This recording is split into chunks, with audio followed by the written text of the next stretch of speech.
znači mojih prvih 5 mjeseci spavam na lijevoj strani. I samo na lijevoj strani. I ja ne mogu da izađem iz tog mjesta, pošto ja ako izađem noću sad da odem u WC, ja se ne mogu vratiti zato što oni bukvalno ga zatvore.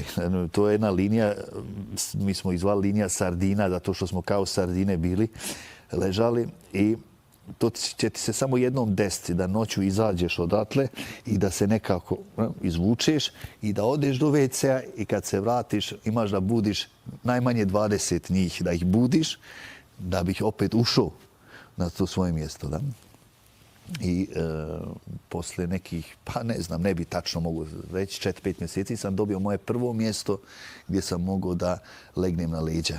Da? A kako si to dobio?